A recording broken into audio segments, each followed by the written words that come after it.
works, right? Well, some people don't like to break stuff. Some people like to build stuff and make stuff, and build big things and dramatic, fast things, right? And there might be some of you that don't know there are more career options than just becoming a consultant or developing Java in some ERP backend application. So there's a lot of cool things you can do with a computer science degree, and you have to know programming, you have to know systems, you have to know Unix inside and out. So it's just to represent like the other side of the coin, because there's lots and lots of options for you if you have a CIS or CS major. So what is automation? It's pretty simple. Everyone does stuff over and over and over. Most of it is boring and useless and repetitive, right? So instead of doing it yourself, you build a robot to do it for you. And the bottom line is good engineers are lazy. We don't like being made to do stuff. If I have to do something more than 3 times, I'm going to write a script for it, and I'm going to put in revision control, and I'm going to make sure that it gets run whenever it needs to be run. So why should you care? I'm just a student. So what? This is what people want. This is what businesses want. Automation is a huge amount of value that you can add to yourself. What if I told you that I could do the work of 10 men, or 100 men, or 1,000 men, or women, or whoever? You know, that's what I can bring to a company. So that I pay for myself in 3 months, a month, who knows? But I only have 1 server. Yeah, you have 1 server today.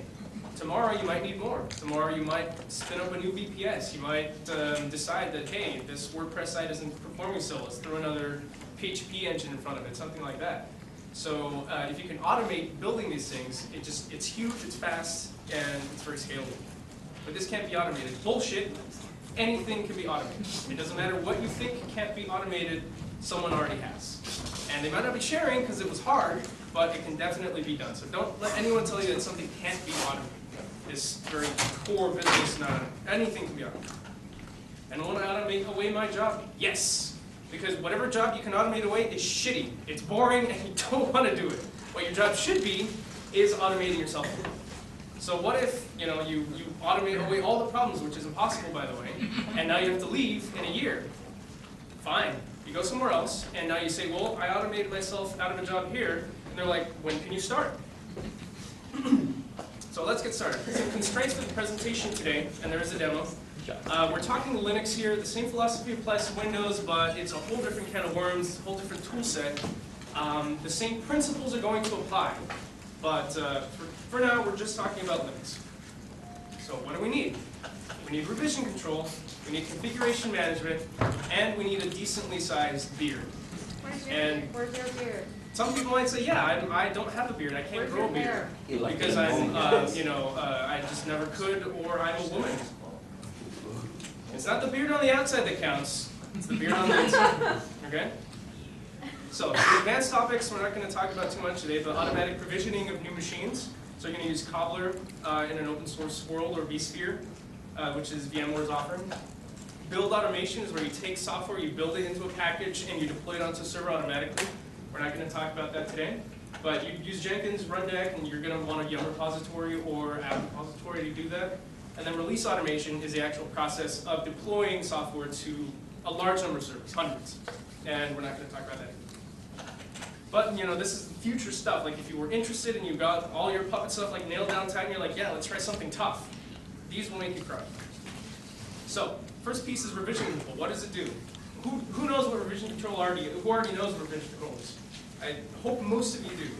But if you don't, the basic idea is you're editing files. Oh, I broke something. How do I go back? What was it before? I don't know. You might have like a vim swap file, but you're kind of asked out if you can't get your files back. So revision control is just absolutely not negotiable. It's guaranteed to save your ass. And it's actually really easy to learn. Like if you learn Git, there's maybe 4 subcommands you need to know to get like a local repository going and get all of your config files into revision control. So like when you start editing your Apache config or whatever, when you break it, you can always roll back to a previous commit. So examples of version control, Git, definitely use this. Mercurial is also very good. I've never used it, can't vouch for it. Subversion, please don't use Subversion. It's terrible, branching is hard, merging is hard, just don't bother. And in the worst case scenario, you can just make a copy of your file with the data appended at the end. So configuration management, what does it do? We take a set of properties and configs, files, what have you, and we apply it to a node. And all of those rules and configs and all those manifests and shit, you store them in Git. And it generally requires a piece of client software on each and every node that you're configuring. Because something needs to apply the config, right? It doesn't just go. Now there are tools like Ansible that will like shell in and do it for you. So let's talk about those. Examples of config management. Puppet, very, very good. That's what I have prepared today. Chef is also good. They're basically fungible at this point. CF Engine, don't use this, just don't. And Ansible, it's very limited. If your beard is weak, you might want to start with this. So why config management? Repeatability. I stood up a server, it went down. I can stand it up in the exact same way. Visibility. I can look at a Puppet manifest and know exactly what that server is doing. Can you? Can you just like look at a server and just know everything it's doing? You can if you configured it using some kind of configuration methods. Consistency. All of my servers have the same NTP server. All of my servers have the same DNS and users and LDAP config and certificates and everything that an infrastructure needs to run correctly. And compliance. This might matter to you if you're interested in InfoSec and auditing and all those things. Is you need to be able to prove, yeah, all of my servers are protected against like that beast SSL attack. Why? Because you can see in the Nginx config that is applied to every server that this it's not vulnerable to beast because of the way that the chains are set up or whatever.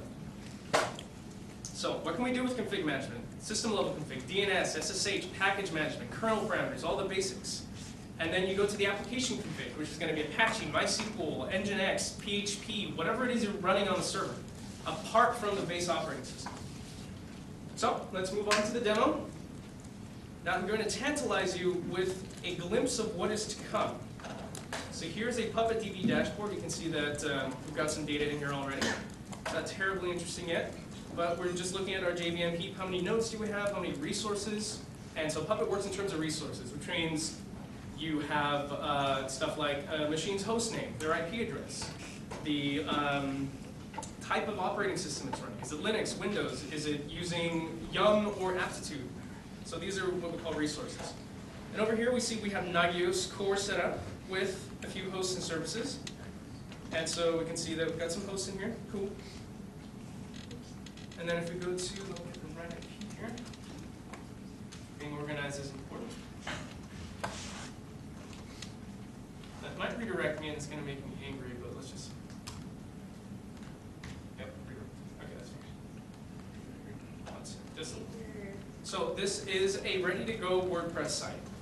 So if we were to fill in our details, get our deets in there, we will have a working WordPress site. So this is all ready to go, and it's monitored in Nagios.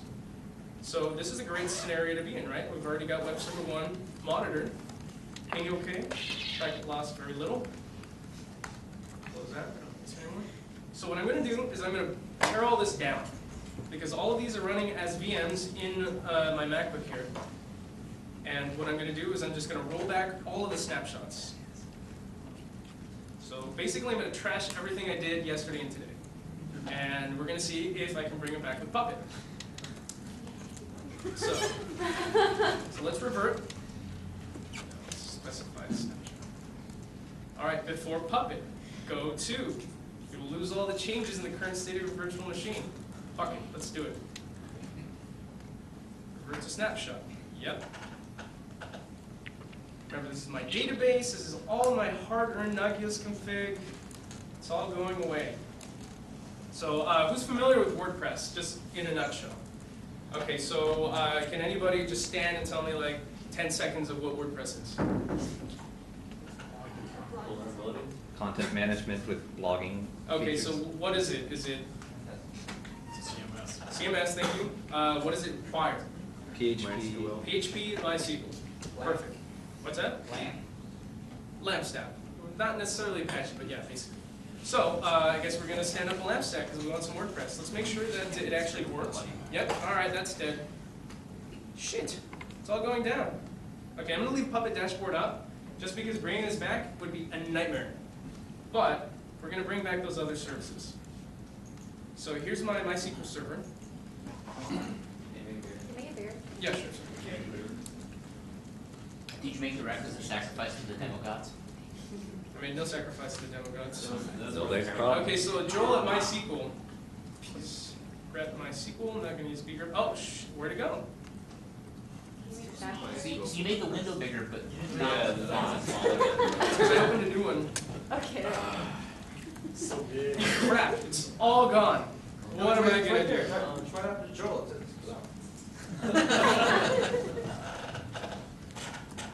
Let's try this. Oh wait, actually.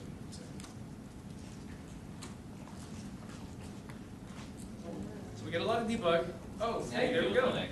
Oh man. Whoa, hey, we're installing stuff, class young. Is that Jenny? Let's go over here. So on the right, we got the MySQL server doing a Puppet run. So it's going to apply all of the config that I've been working on so very hard. And on the left here, we have the Puppet master, which should also have some debug output going in just a second here. Now, to give you a quick walkthrough of what we ended up doing over there, I'm going to shell into the Puppet master here and on another emulator here. See that I've already got my key set up. Puppet just runs like any other daemon.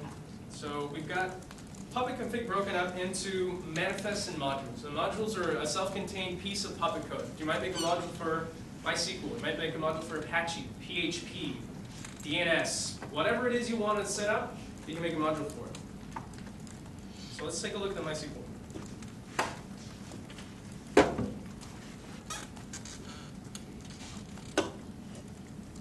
So, who's comfortable with Ruby? Anybody? Nobody? I recommend learning Ruby. It's a very nice, very slow, but very, very easy to read and easy to write language. Oh, hey, there we go. Got some stuff going on here. So, you can see here that we've specified a Yum repository. We're installing MySQL, package MySQL server, ensuring present. So if we go back to this, we can see that over here.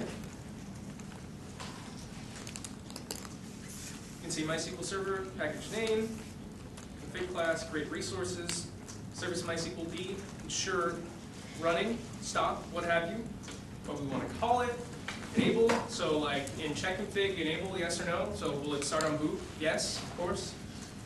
We require this MySQL server package, and so Puppet will generate a graph. Who knows what a graph is? Graph theory? Great, thank you. So Puppet will generate a graph of all the resources, and it will decide and pull in all the dependencies automatically. Now, Puppet is completely idempotent, which means that every time you run Puppet, it will achieve a certain given system state. It's not like a bash script. Like if I run a bash script to remove a directory, the first time it might succeed, the second time it will fail. Puppet is not like that. Puppet will ensure a consistent state every time you run it, which means you can run it all the time. Which means that as you change stuff, you can guarantee that you will have like a running sort of backlog of incremental changes you've made, and you can roll them back as well. Remember, we go back to revision control? So if we wanted to, we could roll that back and end up sort of where we start. Now, there are some side effects involved, but okay, looks like everything's working. So going back on the snapshots was not rolling back Puppet, that was just... No, we did not roll back Puppet because Puppet has all the source code in it. So if I rolled back that, I would have no source code. So let's show databases. Actually, let's go back here. So you can see, this is just, we're just defining classes and stuff here. Now, we want to actually define our servers.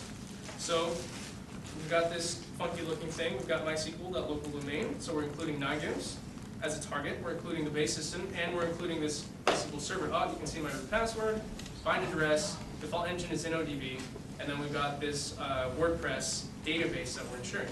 Now, again, if it was a shell script, and I'm running a shell script to create a database and a user and do grants, I can only run it once, right? Because if you try to do it again, it's going to fail. It's going to tell you the database already exists, the user already exists, and he already has those privileges.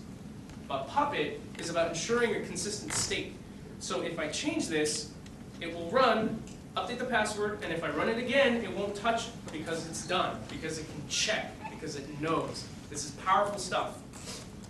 This is like 1,000 times better than a simple dumb bash script.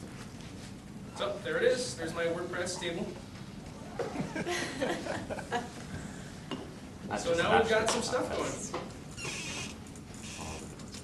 MySQL was running. That was just from one Puppet run. Good, great. Go back here. Let's shell back into Nagios here. Yeah. Are you loading boards? What's like? Are you loading board functions? Ah, crap, it's not running yet. Let's leave that in the background and move on to our web server here. Question, what is the test? What's it? Where? Do you dash test? Oh, when I do dash dash test, all it's doing there is, when I do dash dash test, all it's doing is saying don't demonize, because Puppet will default to running as a daemon and run in the background and possibly mess with me while I'm doing the demo. So I'm running it as a one-off every time. But it actually doesn't matter. If this was a production system, yeah, I'd probably want it to just run, right? But I'm invoking it manually because we are doing a demo. Now there's a few pieces of magic here that I've sort of obfuscated for the purposes of the demo, but the Puppet Master and every Puppet client speak to each other using SSL certificates. So the Puppet Master is actually a certificate authority as well.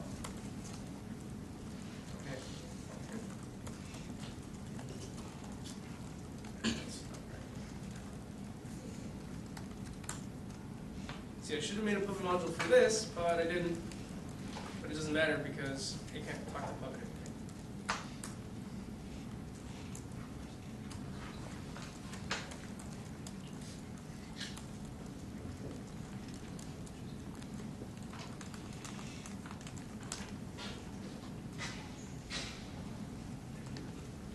Puppet Master is overloaded here. Too much excitement. Now, PuppetDB over here, like I said, didn't touch it. There's two components here. There's the Puppet Master and PuppetDB. The Puppet Master is the sort of rule master. It contains all of the rules and manifests and stuff for configuring services, right? PuppetDB is a store of facts and resources. If you'll recall, resources are anything you can learn about a server. Every time a Puppet job runs, we store everything we can learn about the server, like what is the manufacturer, what's the MAC address, what's the IP address, anything else, any good facts that we can use to configure stuff later. So if I store like the IP address fact, or the operating system fact, or the package manager fact, I can use those in manifests to do any kind of logic I want. So if we go back to the code here, you can see that I set the bind address to the IP address. I don't even need to know what this node's IP address is. I just say, whatever your IP address is, use it. And if we go to the actual Nagios config here,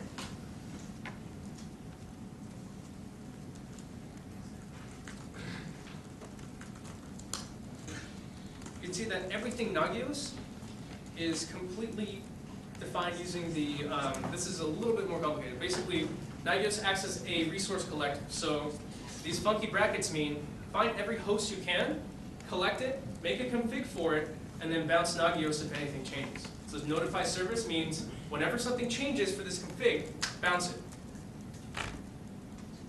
Eventually doing a Puppet run. No idea why it's so slow. Okay.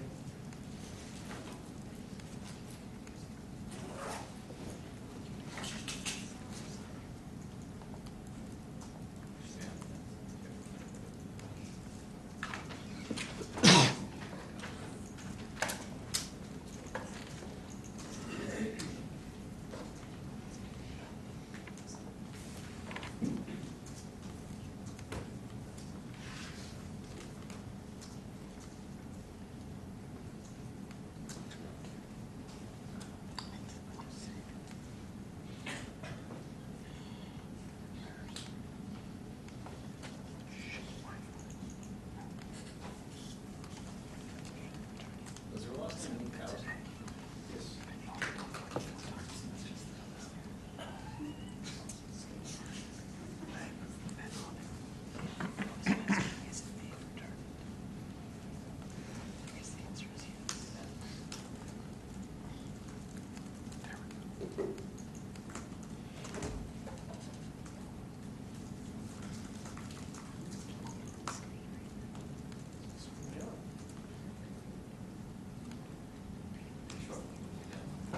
What's that?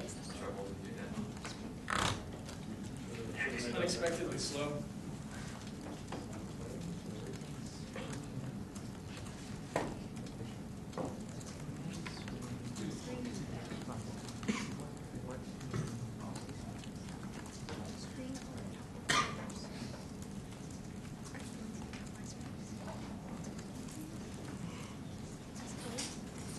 Right. Nice.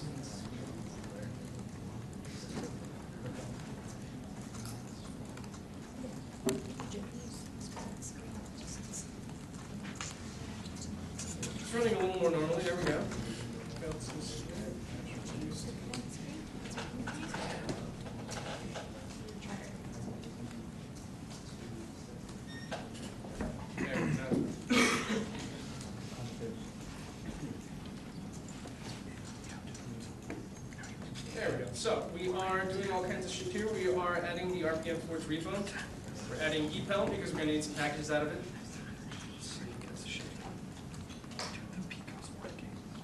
Looks like we're installing something. It's generally takes a little bit.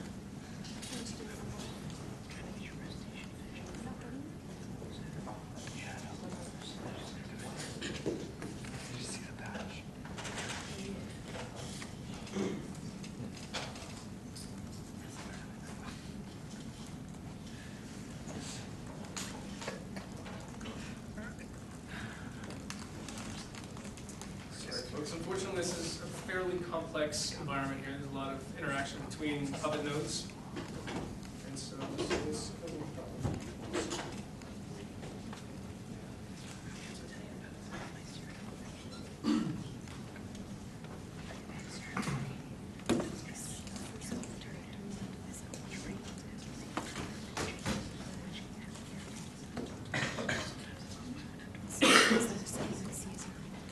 Of course, generally we don't go back and snapshot of the actual system.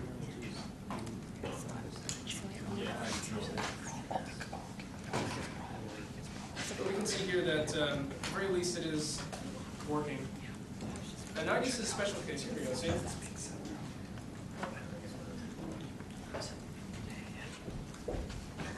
So right now I'm trying to drop in an apc.ini file. It's failing because that directory doesn't exist yet.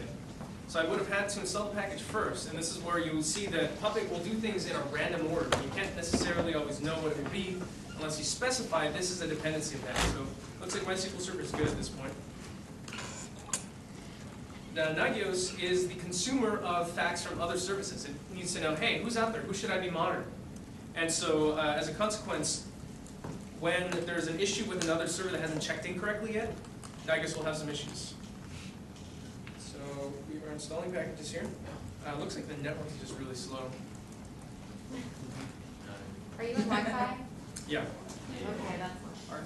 Yeah, so what it's supposed to be doing now is installing some packages. Isn't there We still have a few minutes. Ethernet cable there? So go back over here. I need a port. Oh, you need a DOS. You also can't upgrade right now. Oh. 16 gigs. 16 gigs. So do I. What's the proof of all this silver? That's the one. Yeah, it is. What order are they? That's 1.4. 256.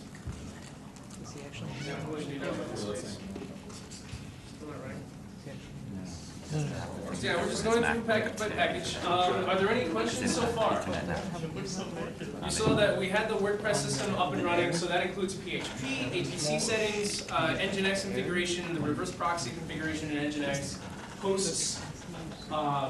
Everything was set up, ready to go. And USB adapter. generally, when you're working on a Puppet setup, what you're doing is write some Puppet code. You block out exactly what you think you're going to need. For example, over here in the Nagios setup, you say, okay, well, I need the service. It needs to be running. It has a status, has a restart, and require this package, obviously.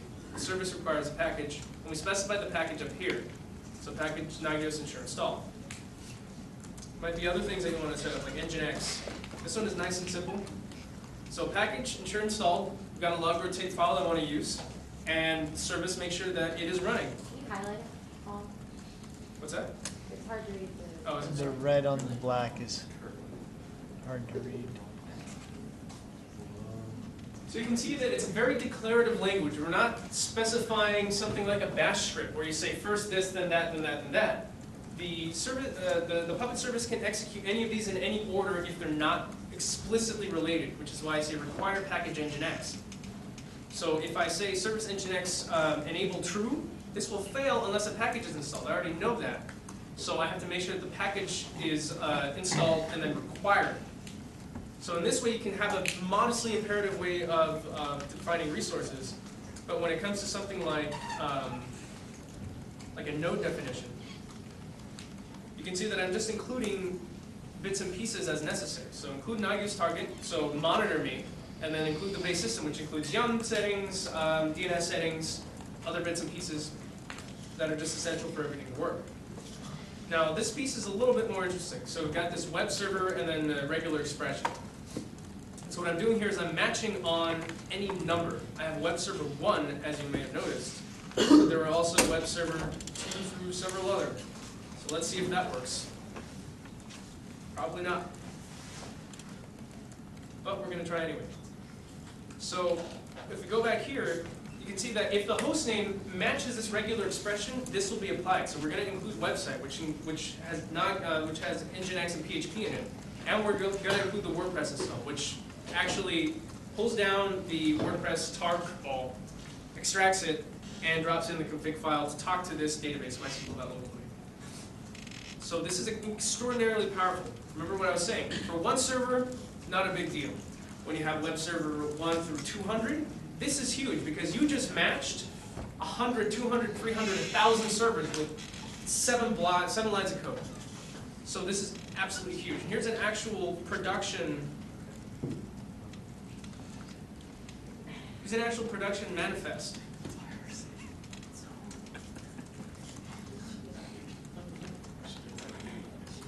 This is HopeLook's Puppet Master configuration. This matches on over 200 servers. And over here on... Can I get bigger? Yeah, sure, sorry. This also matches on over 200 servers. So that's 400 servers that have identical configuration. I've done it in 14 lines of code. It's just a slam dunk, super easy, super obvious, very, very obvious choice. Let's see, could not write. Probably because the package isn't installed. So we're still chugging along with packages. Now, in a real world scenario, you're not going to use EPEL, you're not going to use the CentOS repos, you're not going to use RPM Forge. You're going to have a local Yum repository. And so, as you'll recall in the presentation, we're talking about more advanced forms of build automation and other forms of automation. This will load.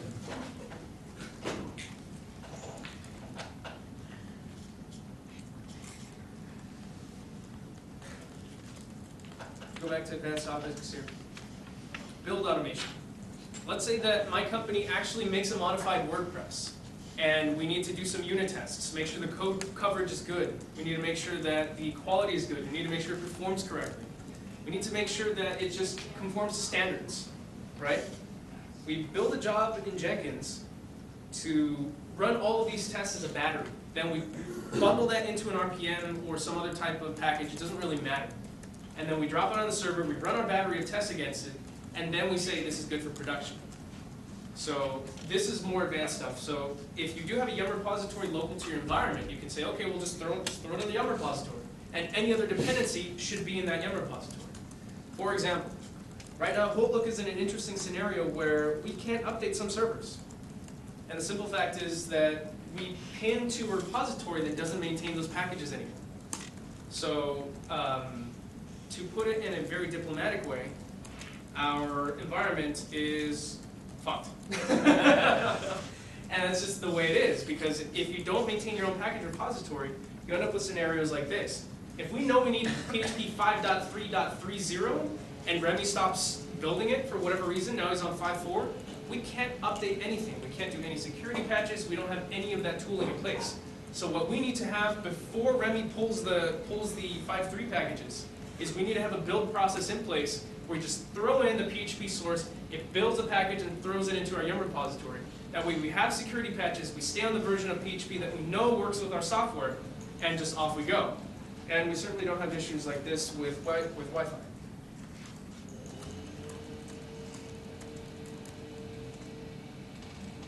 So as you recall, not everything goes through in a Puppet run on the first time, because not everything happens in the order you expect. So like taken as a whole, yes, this will create a fully functional NIGO system, but it may take a run or two, it may take 3, it may take 4. You don't have any way of knowing unless you've identified all the dependencies and put them in place beforehand.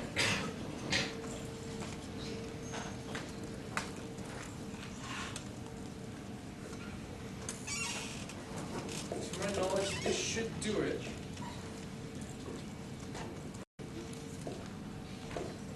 This is an interesting scenario with Nagios. Who set up Nagios before? Anybody? Now, just so you know, Nagios is one of the pickiest, most difficult to configure services probably that's out there. And the pickiness comes from the complexity and power of it. You can do almost anything you can think of in Nagios. You can monitor anything you can think of. But it's extraordinarily picky because it's meant to be reliable. So Nagios' philosophy is fail early and fail fast. If something is wrong, it just dies. It means your config has to be perfect.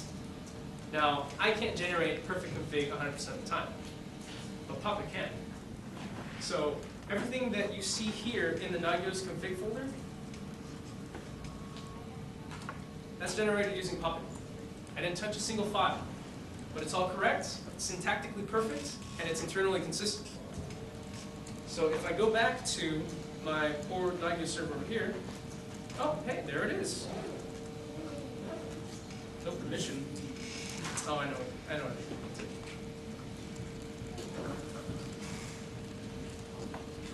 Just a minor tweak.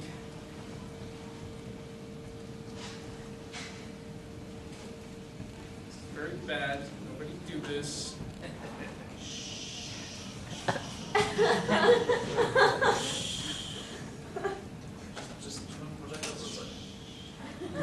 Bam. We got hosts.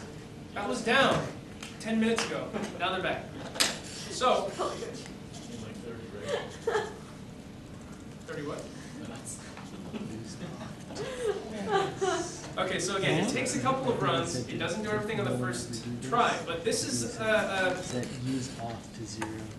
this is part of what we call promise theory. This dude wrote this whole paper on promise theory about the idea that when you have lots and lots of systems, you don't necessarily care what they're all doing right now, but you care what they'll be doing tomorrow, for example. So if I'm building some systems, maybe I don't necessarily care that they're not running Nagios yet. Maybe there's 50 new servers that aren't monitored, but they're not running any software, so I don't care. It's fine. But tomorrow I will, because tomorrow there is going to be a deployment. So the idea is this eventual consistency, that eventually all of your services are doing exactly what you think they do. Now if I ran this as a daemon, and I just went away, went to lunch and came back, it would all be done for me. That's an hour, 2 hours that I don't have to babysit a system, making sure packages install, making sure all the dependencies are resolved. So we've got our web server running now. Would you look at that? All packages are installed, Joel's cool blog. This didn't work, as you'll recall, just a few moments ago.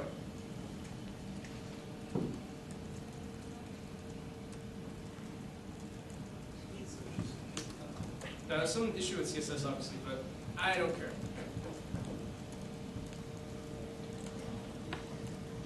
Joe, Or matter. Loading up some tables, caching HTTP opcode. Password because Wrong password. Okay. Oh. Did I get this wrong? I think your username Use auth was- 0. Isn't it you? No, the username was foo for the MySQL user, root user.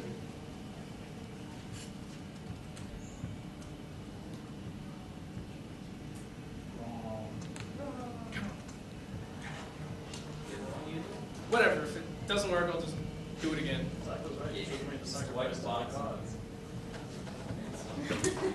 So you can see that these are eventually checking in. Nagios is checking the services one by one, making sure that the ping is good. And this could be caused by any number of things. But we're back.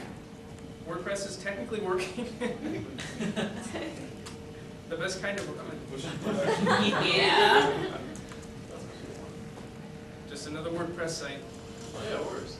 Yeah, so it's actually doing stuff. It's extraordinarily slow because it's all running on one MacBook. But that's it. That's all I've got for you guys. Everything has now eventually come to a consistent point, which is the point where it was at the beginning of the presentation. How long did that take? 20 awkward minutes, maybe? Faster than my hand. Point is, it's faster by hand, it's more consistent than by hand, and you can do it over and over and over. Let's say that my super WordPress site has tons of people checking it out because I've got like the best cat pictures, right? I need more PHP front ends. Fine, do another one.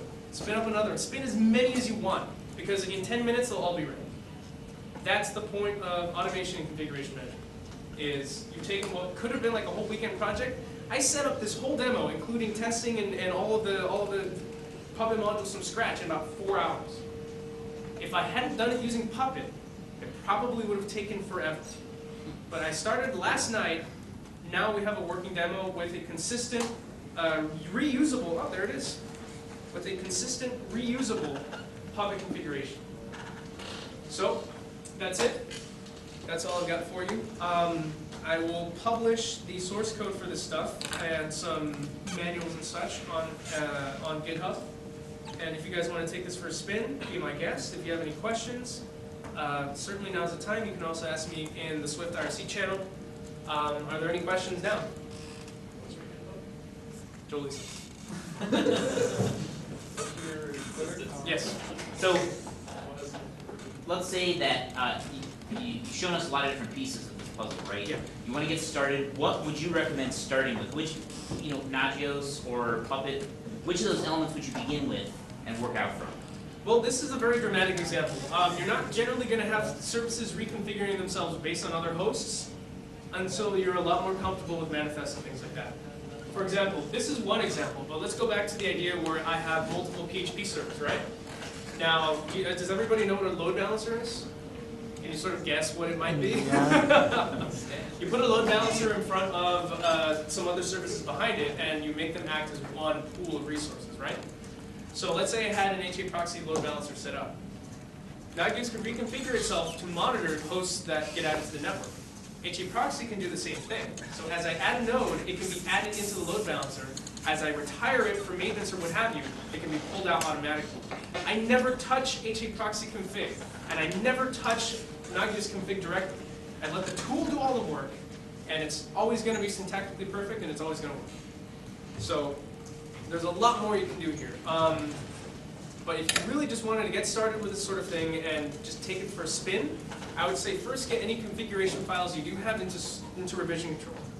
Make sure they're revision controlled and put them somewhere else. So back up your stuff, absolutely.